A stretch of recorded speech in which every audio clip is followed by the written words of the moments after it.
You're about to get the promotion you've worked for. The relationship is finally going well. Everything's falling into place. And then, you do something stupid. Something that ruins it all. Sound familiar? You're not broken. You're not weak. You're human. And according to Sigmund Freud, you're doing exactly what your unconscious mind was designed to do. Destroy your own happiness before someone else can. Today, we're diving deep into one of Freud's most disturbing insights. The idea that we are our own worst enemies. That happiness isn't something we struggle to find. It's something we actively, unconsciously push away. So why do we sabotage ourselves? And more importantly, how do we stop? Picture this. Sarah finally meets someone who treats her well. He calls when he says he will. He listens. He cares. After years of toxic relationships, she's found someone healthy, someone good. 2 weeks in, she picks a fight over nothing, becomes distant, cold, pushes him away, until he leaves. Then she cries, and wonders why she always ends up alone. Or take Marcus. He's worked overtime for months. His boss notices. The promotion is practically guaranteed. The night before his big presentation, he goes out drinking, shows up hungover, bombs the meeting, watches someone else get his job. Then there's Jessica. She's been saving money for years, finally has enough for a down payment on her dream home. But instead of calling the realtor, she goes on a shopping spree, blows half her savings on things she doesn't need, tells herself she'll start saving again next month. What's happening here? Are these people just unlucky, undisciplined, stupid? No, they're demonstrating something far more complex, something Freud spent his entire career trying to understand. The human capacity for self-destruction. The mysterious force that makes us our own worst enemy, just when things start going right. You see it everywhere. The student who procrastinates before every exam. The entrepreneur who finds excuses not to launch their business. The person who ruins every good relationship they've ever had. We call it self-sabotage. We shrug it off as bad habits or lack of willpower. But Freud saw something deeper, something that would shake the foundation of how we understand human behavior. He saw that we don't just stumble into misery. We create it, we craft it, we protect it like it's precious. And we do it all without even knowing we're doing it. But why? What possible reason could we have for destroying our own chances at happiness? Freud had a radical idea. He believed that deep in our unconscious minds, we don't actually want to be happy. Not really. Because happiness feels dangerous, foreign, threatening. Here's where it gets fascinating. Freud discovered what he called defense mechanisms. These are unconscious strategies our minds use to protect us from psychological pain. But here's the twist. Sometimes these same mechanisms protect us from good things too. Think about it. If you've never experienced real love, real success, real contentment, then achieving these things feels like stepping into unknown territory. And unknown territory is terrifying to the unconscious mind. So what does your psyche do? It creates familiar pain instead, because familiar pain feels safer than unfamiliar joy. Freud called this the repetition compulsion, the unconscious drive to repeat painful experiences from our past, even when we consciously want something different. We recreate the emotional patterns we know, even when they hurt us, because at least we know how to survive them. But there's more. Freud identified something even more unsettling. The death drive, the unconscious pull toward destruction, toward dissolution, toward the end of tension. Not necessarily physical death, but psychological death. The death of growth, the death of change, the death of possibility. Because when good things happen, they create tension. They demand that we rise to meet them. They ask us to become bigger versions of ourselves. And sometimes the unconscious mind would rather destroy the opportunity than face that challenge. Consider Sarah again. Love meant vulnerability. It meant risking real loss. Her unconscious mind looked at this healthy relationship and whispered, "This is dangerous. If I care this much, I could be destroyed. Better to destroy it first." Marcus, success meant responsibility. It meant higher expectations. His unconscious mind said, "If I get this promotion, I might fail at something even bigger. Better to fail now, where I know I can handle it." And Jessica, financial security meant change. It meant leaving behind her identity as someone who struggles. Her unconscious said, "If I'm not struggling, who am I? Better to stay in familiar territory." Freud realized that we often choose known suffering over unknown joy, because at least we know how to be miserable. We're experts at it. Happiness, that's uncharted territory. And here's the most chilling part.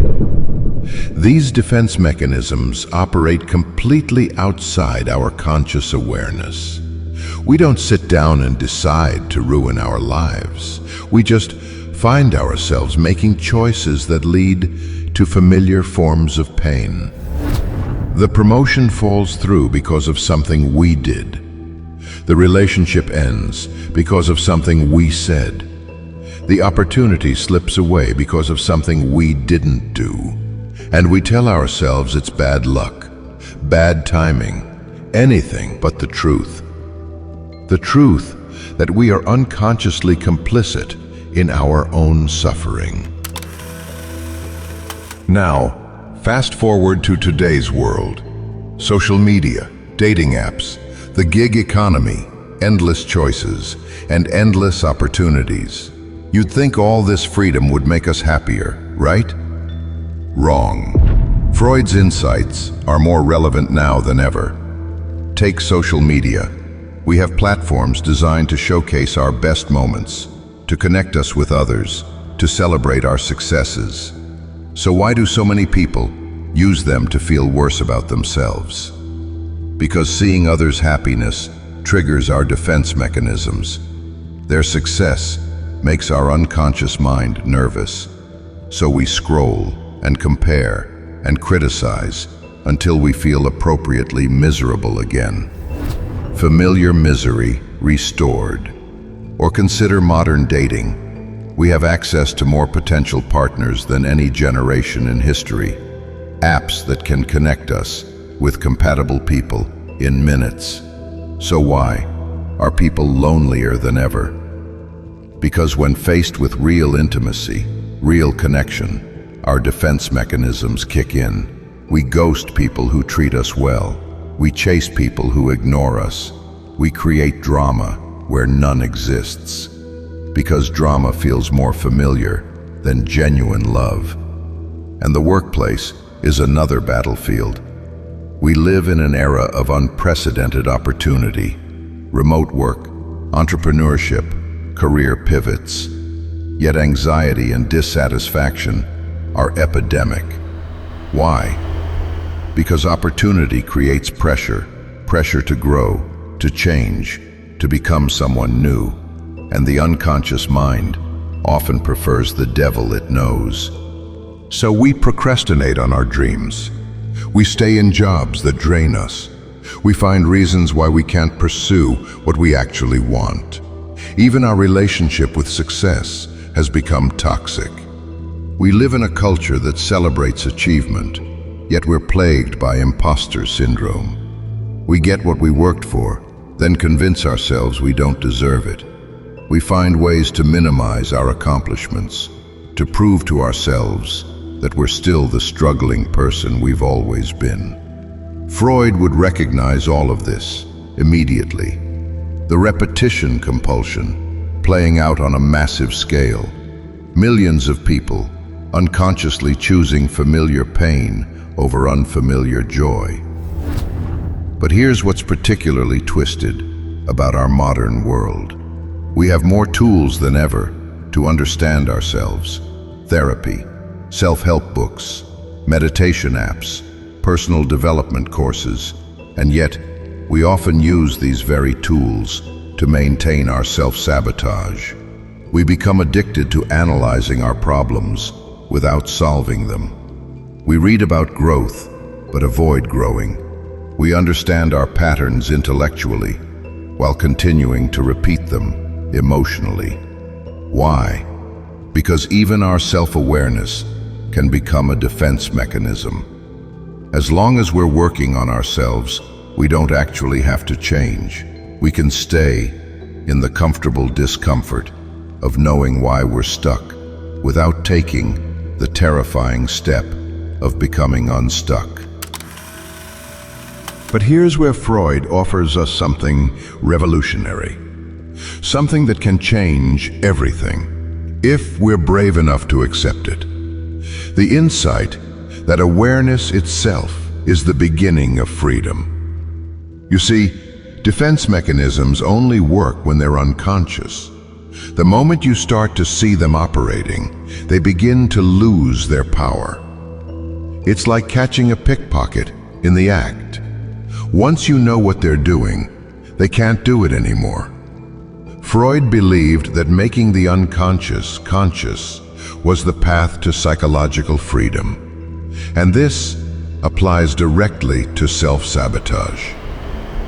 When you notice yourself pushing away the good things in your life, you have a choice. You can continue the pattern unconsciously, or you can pause and ask yourself a revolutionary question. What am I afraid of?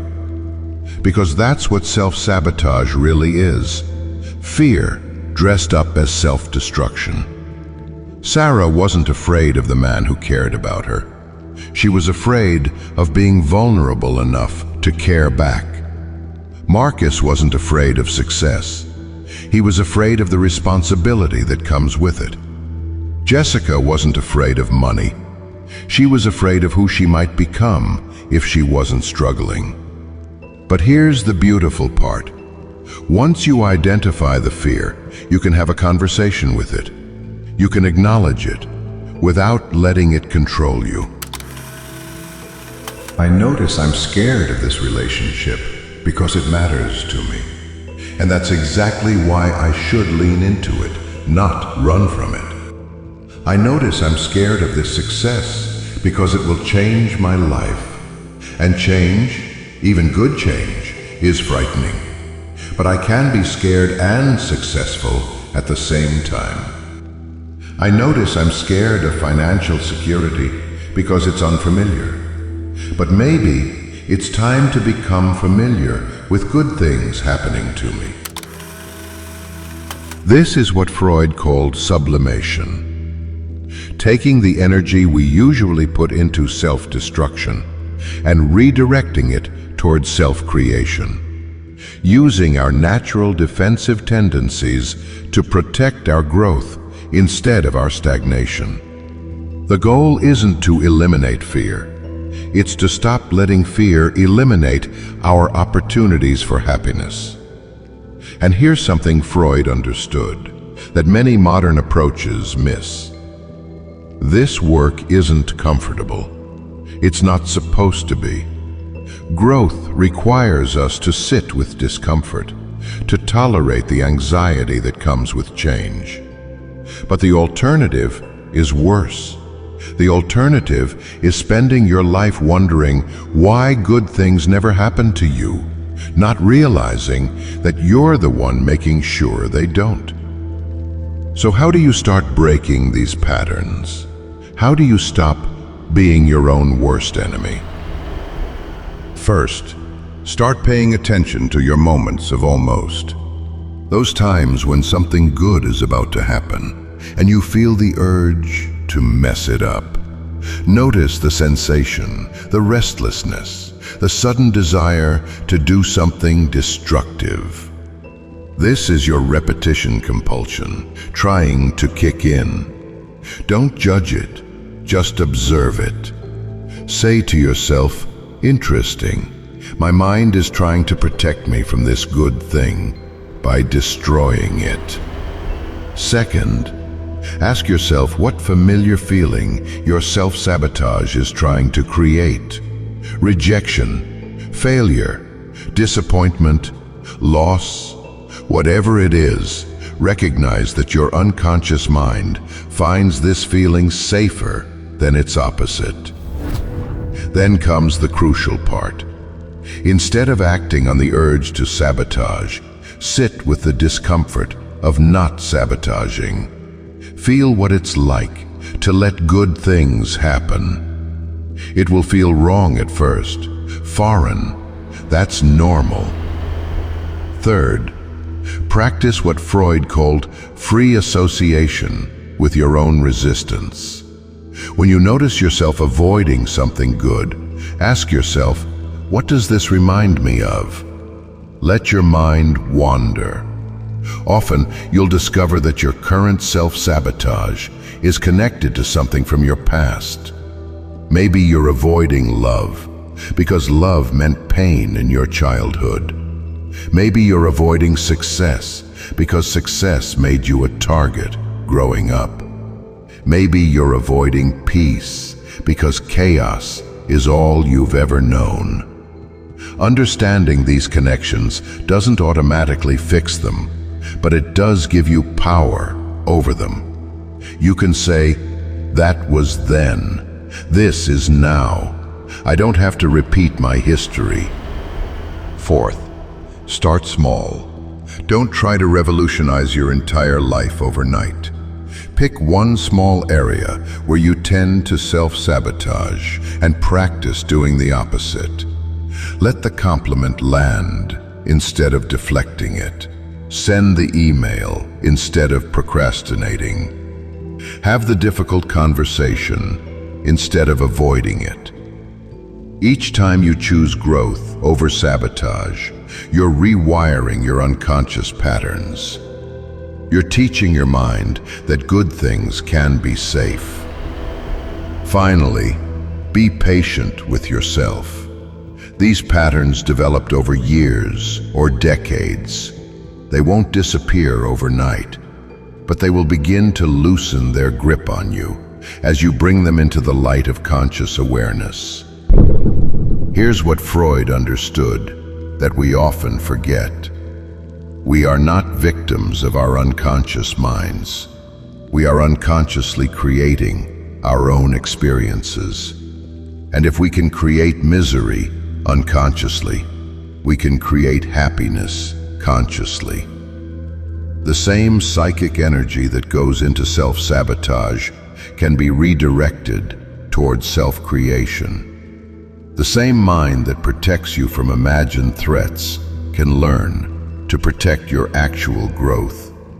You don't have to be afraid of your own success anymore. You don't have to push away the people who care about you. You don't have to find ways to snatch defeat from the jaws of victory. But it requires something radical. It requires you to believe that you deserve good things, not just intellectually, but emotionally, not just temporarily, but consistently. And here's the final insight Freud would want you to understand. The goal isn't to eliminate all psychological pain. Pain is part of being human.